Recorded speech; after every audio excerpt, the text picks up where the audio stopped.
A Contramano.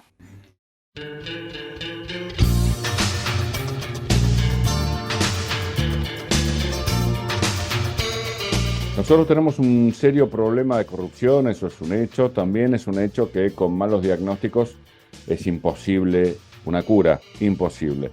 No vamos a extendernos ahora, nos dicen que es culpa de un grupo, culpa de otro. Bueno, lo importante es que estemos abiertos como para aprender de la historia. Y la historia argentina está llena, lamentablemente, de episodios de grandes hechos de corrupción. Hoy vamos a hablar con un especialista sobre uno impresionante. Si no lo conoces, pará la oreja porque es increíble. Tan increíble que terminó con alguien asesinado dentro del Congreso de la Nación. Fruto, obviamente, de denuncias, hechos de corrupción que involucró a altísimos funcionarios nacionales. Impresionante. Bueno, el que nos va a enseñar sobre este evento sabe un montón. Él es Matías Grinspoon y es justamente doctor en Historia y docente en la Facultad de Ciencias Económicas. Nos va a contar todo tipo de detalles. ¿Cómo te va, Matías? Simón te saluda. ¿Qué tal, Simón? ¿Cómo andás? ¿Todo bien? Muy bien, muchas gracias por atendernos. Gran placer. No, gracias a vos por invitarme. A ver, contanos. El asesinato en el Senado de la Nación fue uno de los hechos más resonantes de la historia política de los años 30 y podríamos decir que de la historia política, o al menos de la historia parlamentaria argentina de los primeros 50 años.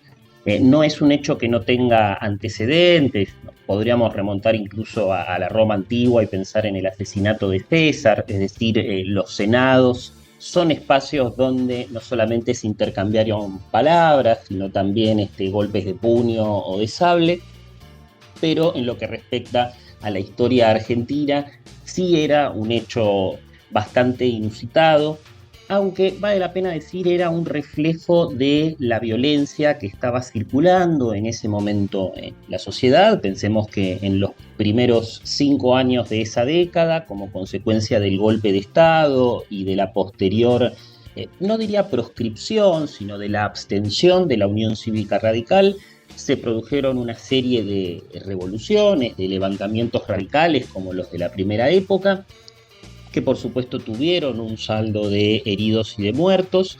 Tenemos al mismo tiempo un creyendo de conflictividad social relacionada con los efectos que tiene la Gran Depresión en la Argentina y cómo esto impacta en el costo de vida. Y esto redunda en toda una serie de huelgas, de protestas, también en una extensión del comunismo en el mundo sindical. Y un efecto de eso es la sanción de una ley anticomunista promocionada por el senador Matías Sánchez Orondo y que tiene entre sus detractores precisamente a la persona de la que vamos a hablar hoy, que es Lisandro de la Torre.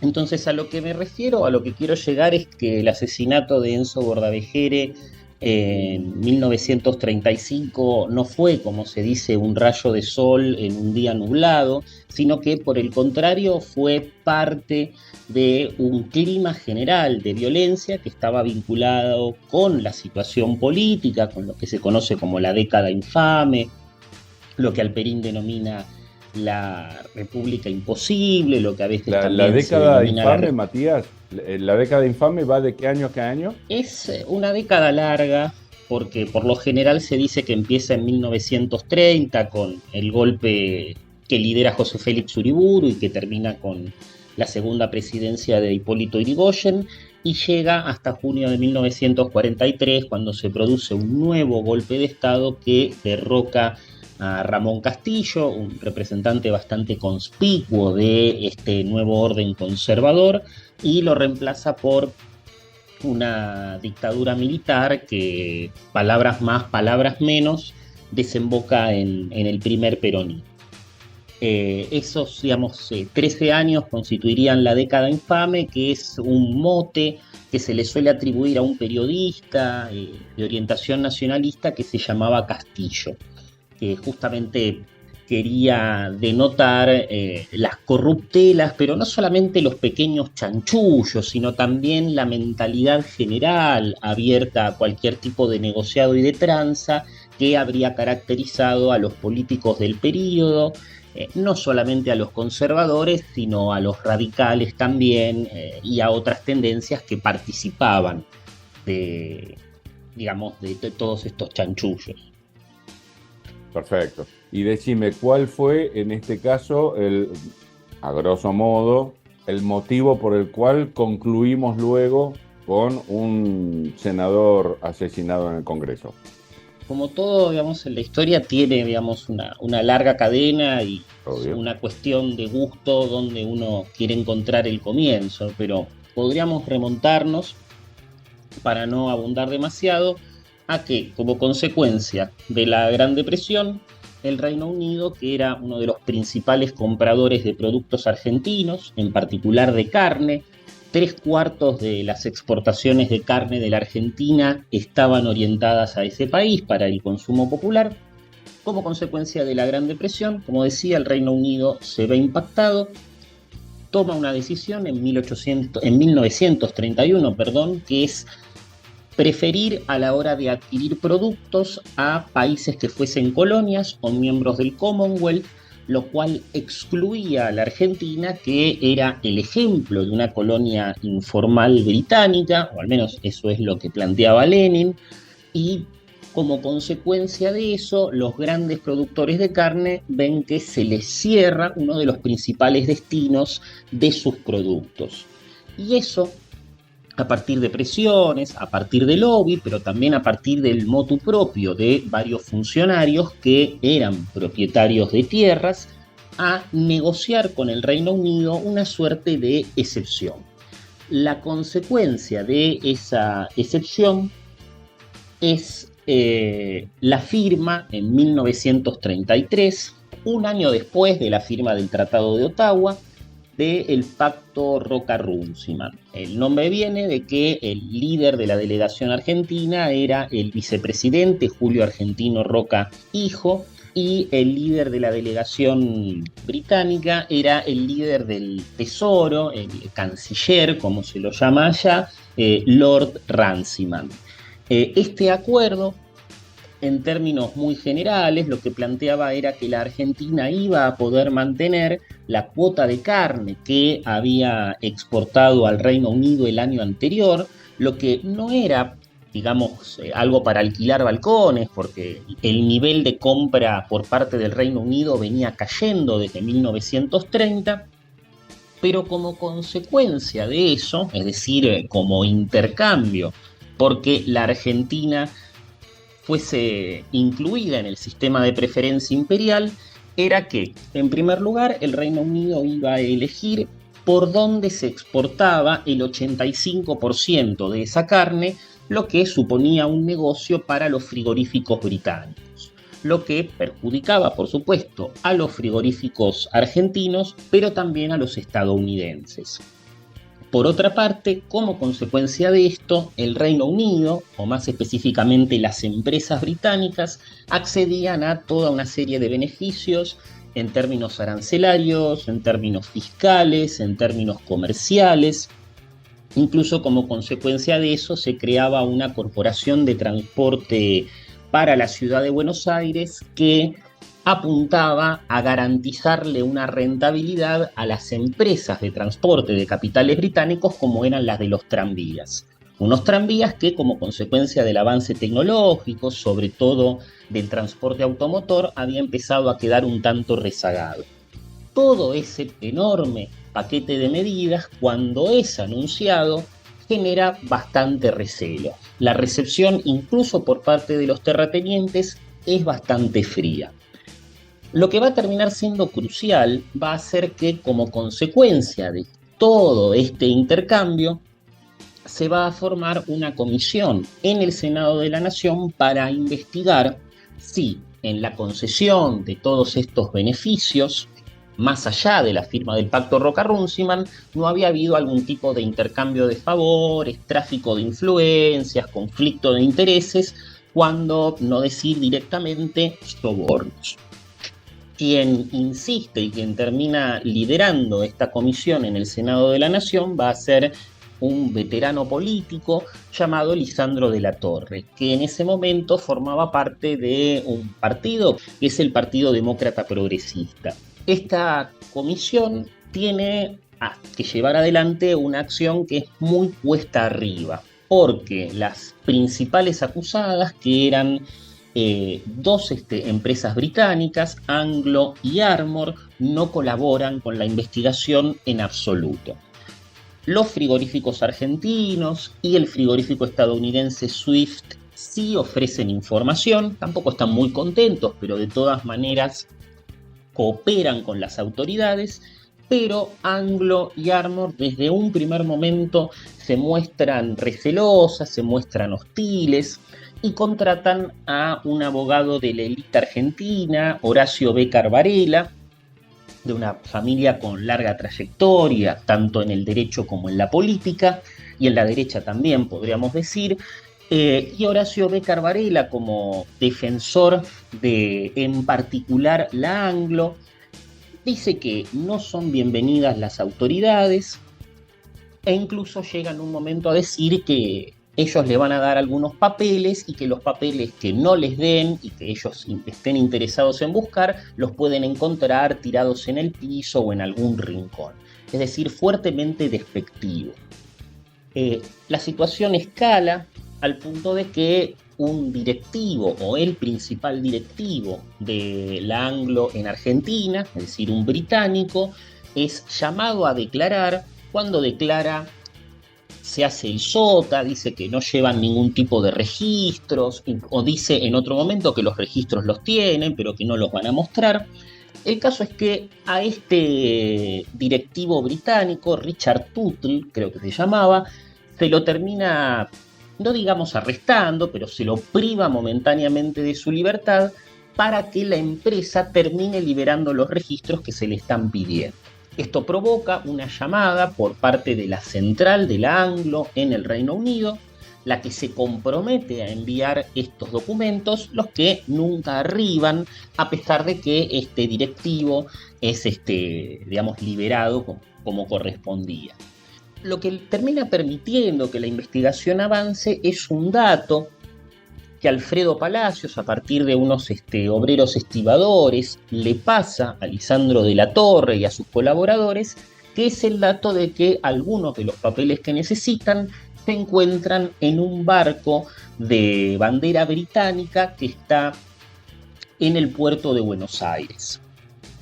Con ayuda de prefectura, a pesar de la resistencia que encuentran, miembros de la comisión logran ingresar y encuentran estos documentos en unas cajas pertenecientes al Ministerio de Hacienda y fajadas por el mismo, lo que mostraría, digamos, casi de manera flagrante el cohecho.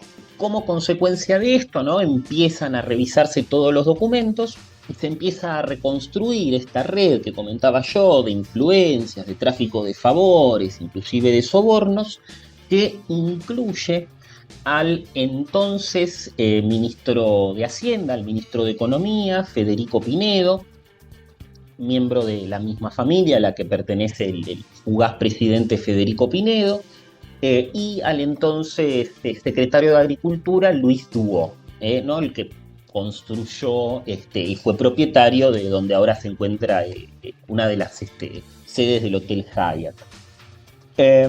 Estas dos figuras, por supuesto, si estaban involucradas, también podían llegar a salpicar a otros miembros del gabinete, porque, sin ir más lejos, el presidente Justo, que era una persona que estaba muy informada de todo, como lo muestra su archivo, un archivo nutrido de la información que le pasaban policías, militares, funcionarios públicos, claramente estaba al tanto de lo que ocurría. No obstante, Lisandro de la Torre no apunta su artillería contra Justo, sino fundamentalmente contra los frigoríficos ingleses y contra estos dos funcionarios. Lo que empieza en julio de 1935, es decir, casi un año después de iniciada la investigación, es una interpelación parlamentaria en la que Lisandro de la Torre acusa a Dubó, a Pinedo y a otras figuras fundamentalmente de haber transado con la soberanía argentina para llenar sus bolsillos y también los de algunos puntuales socios británicos. Los intercambios, como se puede imaginar, van subiendo de tono, llegan en algún momento a volverse físicos, y el momento crucial es el 23 de julio, cuando Louis Duo, después de uno de estos intercambios, que llega a los insultos, digamos, en el libro de actas se puede leer, se va a las manos contra Lisandro de la Torre. Siendo más joven, lo tira a de la Torre, que en ese momento es un hombre que está pisando los 70 años, y cuando de la Torre cae, no está solamente él, sino que hay otra gente, porque hay quienes van a defender a Duo y quienes van a defender a de la Torre, y cuando se produce toda esta reyerta, toda esta trifulca, suena un disparo, y ese disparo, que supuestamente estaba dirigido a Lisandro de la Torre, termina impactando en su compañero de banca y discípulo Enzo Bordavejere. Empieza ahí entonces una persecución del tirador, que es atrapado en la sala de telégrafos, y ahí se descubre que era Ramón Valdés Cora, un ex policía con un frondoso prontuario, que fungía en ese momento de matón del Partido Conservador. En particular estaba en el entorno de Louis Duo, y él se excusa diciendo que había disparado porque pensaba que Duo, a quien tenía que defender, estaba en peligro, lo cual no es cierto, porque Duo lo empuja a de la Torre y, según cuentan los testigos, se va del recinto. Entonces no corría riesgo. Valdés Cora va a ser juzgado, va a ser encarcelado y permanece ahí hasta 1953, cuando es liberado por buena conducta. Creo que sus últimos días no son muy distintos de los anteriores.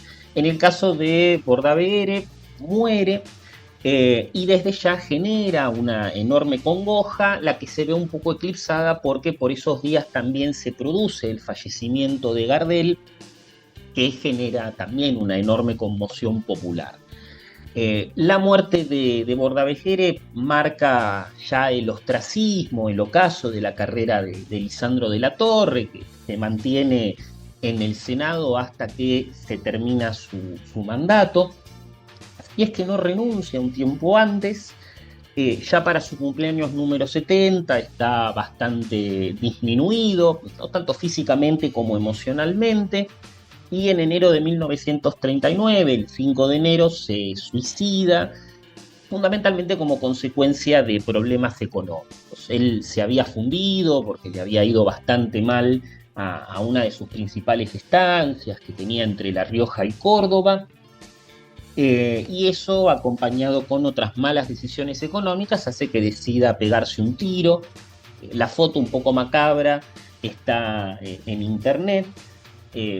Calculo que será una foto policial, y él deja un testamento donde, digamos, un poco anuncia quiénes son sus albaceas, anuncia los motivos de su muerte, y hay en particular una carta bastante sentida que le deja a una señora que se ve que lo acompañaba o lo ayudaba en sus quehaceres diarios, donde dice que le deja toda la plata que le quedó después de liquidar sus deudas, porque él liquida sus deudas y se mata, serán unos 300 pesos más o menos. O sea, es un tipo que se muere dejando bastante poco dinero atrás, siendo que venía de alta alcurnia. O sea, su padre, digamos, no era de alta alcurnia, pero su padre había sido un inmigrante vasco que había hecho bastante plata. Su madre sí venía de una familia tradicional.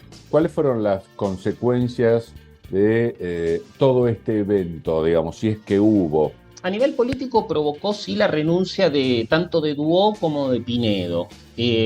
Duo debió dar un paso al costado, si bien no tuvo después de eso ninguna consecuencia legal o jurídica notable.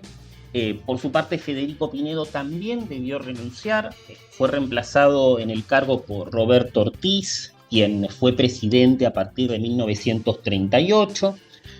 Y Pinedo no sufrió, podríamos decir, ninguna consecuencia, siendo que volvió a ser ministro de Economía fugazmente entre 1940 y 1941, y después también en 1962, asociado con la facción roja de los militares, con los colorados, más que la facción roja, con los colorados en ese momento del ejército. Y ahí también tiene un paso muy fugaz de 60 días y luego ya digamos, se dedica a otra cosa, aunque como comenté, la familia Pinedo va a seguir teniendo, digamos, una participación política importante. Un dato de color, si se quiere, una curiosidad, es que el hijo de Federico Pinedo se casó con la hija de un estrecho amigo de Lisandro de la Torre, como era Alfonso de la Ferrer, que fue uno de los albaceas de Lisandro de la Torre. Lo que marca, digamos, un poco como esta sociabilidad de élite, más allá de los conflictos políticos, terminaba siempre conectando a personajes que ideológicamente podían estar en las antípodas. El trato con Inglaterra se mantuvo firme, siguieron con las condiciones que les resultaban tan favorables. ¿Cómo resultó eso? No, lo que pasaron fueron dos cosas. Por un lado, que en el contexto de la Gran Depresión, habiendo caído el sistema multilateral de pagos que suponía el patrón oro y a través del auge del proteccionismo, lo que pasó es que varios países, para poder volver a comerciar en ese nuevo contexto tan hostil al intercambio y tan diferente al liberalismo del siglo XIX, apelaron al bilateralismo, es decir, tratados comerciales ad hoc, de uno a uno. Y como consecuencia de eso, la Argentina, a partir de 1933-34, suscribió acuerdos similares con Italia, con Alemania, con Bélgica, con Francia y con algunos países de América Latina también. Estoy casi seguro que con Brasil sí, porque hubo una visita bastante exitosa de Getúlio Vargas en 1935. Los países que accedían a estos acuerdos incluían la cláusula de nación más favorecida. Entonces, las ventajas de las que gozaba Gran Bretaña empezaron a ser ventajas de las que gozaron también los demás países. Las ventajas a nivel arancelario, a nivel comercial, en lo que refiere a la Corporación de Transporte de Buenos Aires, todas esas cuestiones más chanchullo, estoy hoy con esa palabra, se va a mantener, aunque con una salvedad. En 1936, en un contexto distinto, porque la economía argentina mejora un poco, la del Reino Unido no tanto, se firma un nuevo acuerdo que se llama Malbrán-Iden, porque de un lado está el mismo Malbrán del Instituto y del otro Sir Anthony Eden, que después es un político conservador bastante importante, que llega a ser primer ministro. Como consecuencia de este acuerdo, el Roca-Runciman deja de estar en vigencia. El Reino Unido ahora puede reducir la cuota de carne que compra, aunque previamente consulta con la Argentina si lo puede hacer, pero a cambio de eso el Reino Unido le permite a la Argentina destinar una proporción mayor de la carne exportada a frigoríficos que sean de capitales argentinos. Y ese acuerdo de Malbrán-Iden ahora no puedo recordar hasta cuándo está en vigencia, pero sí puedo decir que cuando empieza la Segunda Guerra Mundial, en 1939, la Argentina accede a un acuerdo que en retrospectiva no fue muy favorable, que digamos, que fue el de venderle al Reino Unido a crédito. O más específicamente, que el Reino Unido iba a empezar a pagarle a la Argentina sus exportaciones con libras bloqueadas, como se las denominaba, que eran libras no convertibles, es decir, libras que la Argentina solamente podía utilizar para pagarle deuda externa al Reino Unido o para comprar productos británicos, y muchos productos británicos en el contexto de la guerra que, digamos, no había disponibles.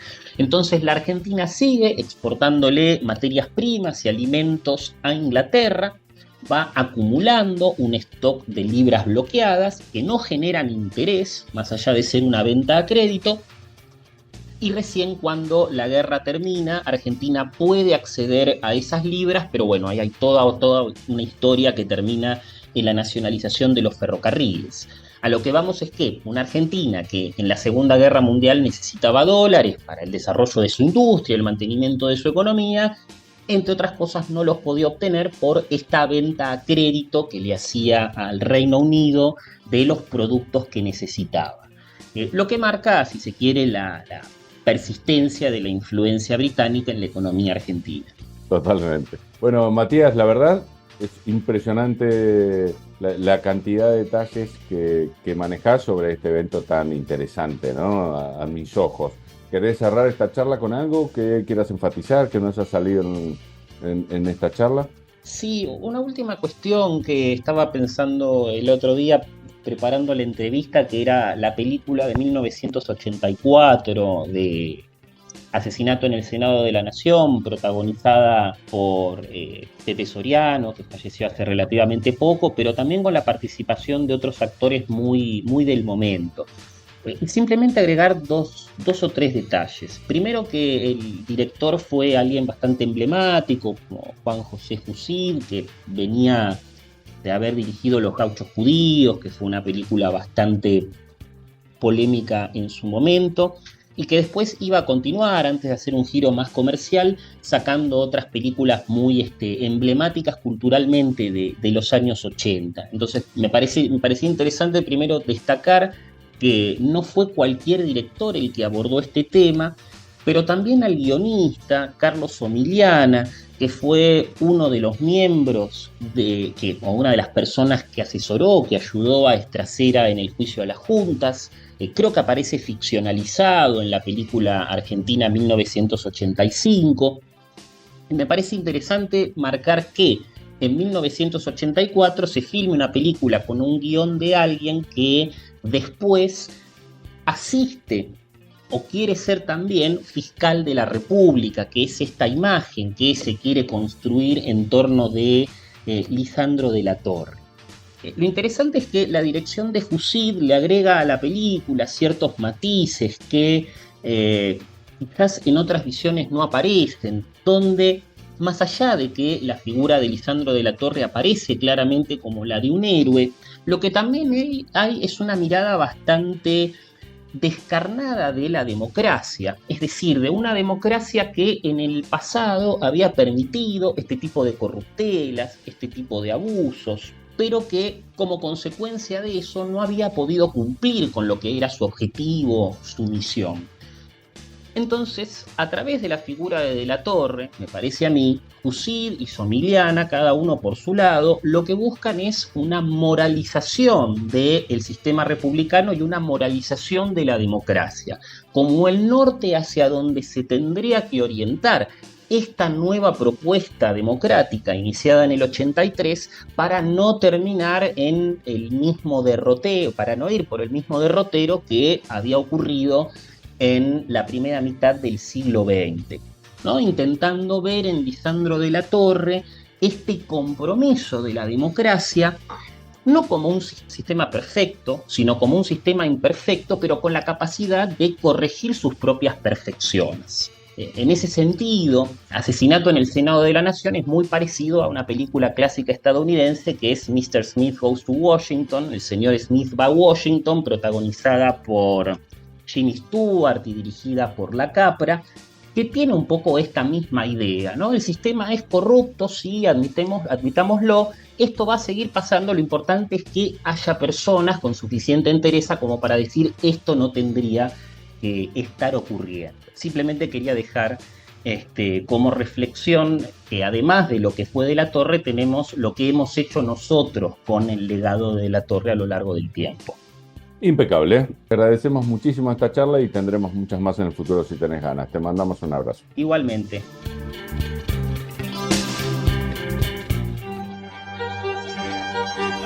Si no pensás, alguien lo va a hacer por vos. A contramano.